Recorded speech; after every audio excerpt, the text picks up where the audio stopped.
it is north of I-555. Oh my! This is a large tornado. This is a large tornado. We see debris in the air.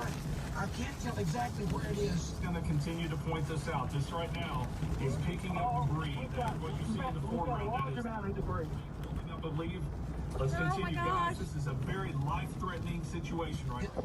Especially south, southeast, East Jonesboro. It just doesn't get any more imminent than this. You should be in your safe spot. You should be taking cover because this is one of those deals where if this thing puts down a tornado now, there it is. There it is. I see it. There it is. We've got a tornado.